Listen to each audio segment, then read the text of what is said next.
अस्सलाम वालेकुम जी, मैं हूं हसनैन चौधरी और एफआईए की जानिब से एक बड़ा जो है वो क्रैकडाउन किया गया है। शेख जायद हॉस्पिटल में करप्शन के हवाले से जो है वो एक क्रैकडाउन किया गया, जिसमें 15 से जायद मुल्ज़िमान को जो है वो गिरफ्तार किया गया है। ये करप्शन कैसे हुई और आगे फर्दर इसकी इन्वेस्टिगेशन जो है वो चल रही है, उसमें क्या प्रोसीडिंग हो सकती है। हमारे साथ मौजूद हैं डिप्टी डायरेक्टर असद मुजफ्फर साहब। सर बहुत शुक्रिया। सर बताइएगा कैसे ये इंक्वायरी हुई, किस तरह ये पता चला कि करप्शन हुई है? ये शेख जायद हॉस्पिटल के एडमिनिस्ट्रेटर की तरफ से हमें कंप्लेंट लॉन्च की गई जुलाई 25 में, और उसके बाद मैडम बेनिश सब इंस्पेक्टर के सुपुर्द ये इंक्वायरी हुई, जिन्होंने इसके ऊपर तनदेही से काम किया और इसके मुख्तलिफ जो एंगल्स थे उनके during the course of enquiries उनको अनर्थ किया लोगों के लिए। और चूँकि ये वो अमाउंट थी जो पब्लिक वेलफेयर के लिए थी, पब्लिक हेल्थ सेक्टर जिसमें ऑलरेडी जो है वो गवर्नमेंट का बहुत ज़्यादा फोकस है, और इसमें 133 हमारे पास ऐसे बिल्स जो हैं वो अनअर्थ हुए अब तक, जिसमें 56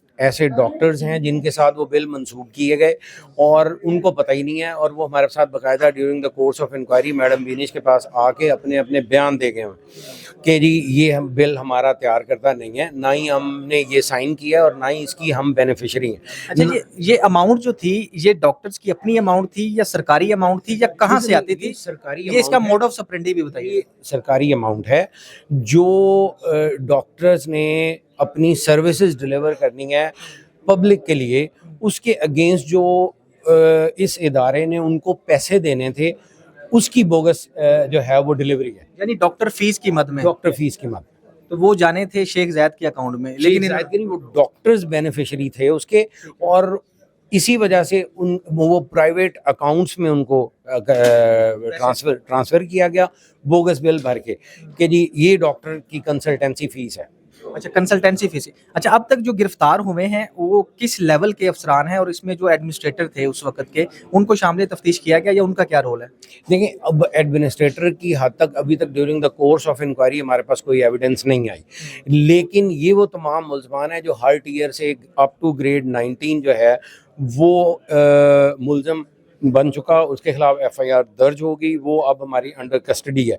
उसको 4 दिन का हमारे पास रिमांड आ चुका हुआ है। अब वो ये बताएगा कि भी हमारे साथ अगर सीनियर हायरार्की में कोई इन्वॉल्व है तो वो अपना बताएगा। अच्छा, एक अमजद नाम का बंदा है और उसके साथ 2 और लोग थे जिन्होंने पैसे अकाउंट में जमा भी करवाए हैं, तो अमजद तो गिरफ्तार हो गया, उसका बता दीजिए। बेसिकली अमजद जो है ये ड्यूरिंग कोर्स ऑफ इन्वेस्टिगेशन जब कल क्रैकडाउन किया गया, रेड की गई, तो उसके अगेंस्ट एविडेंस जनरेट हुआ, उस इंकशाफ के ऊपर इसको अरेस्ट किया गया। ये बेसिकली उस पैसे को थ्रू ट्रांसपोर्टेशन भी बाहर निकालता था, क्योंकि जितने बैंक में जाने हैं पैसे वो ट्रांसपोर्टेशन इसकी यूज़ होती थी, और ये उसमें 100% इन्वॉल्व है। इसका भी हमने 4 दिन का रिमांड ले लिया। अच्छा, इसके साथ जो दूसरे लोग हैं उनके लिए क्या अभी?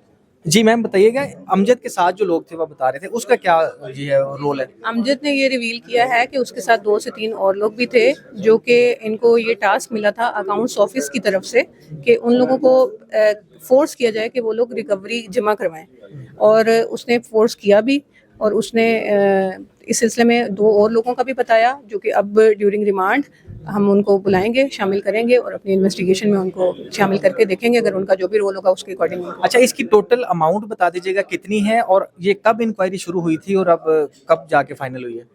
जी, ये इंक्वायरी 22 जुलाई 2025 को इनिशिएट हुई थी हमारे पास। डायरेक्टर एफआईए को कंप्लेंट की थी चेयरमैन शेख जायद ने, और इंक्वायरी प्रोसीडिंग सारी चलती रही, और उसके बाद ये इंक्वायरी फाइनलाइज हुई है। 36.2 मिलियन टोटल अमाउंट थी, और अभी जो है ये इन्वेस्टिगेशन में कन्वर्ट हुई है।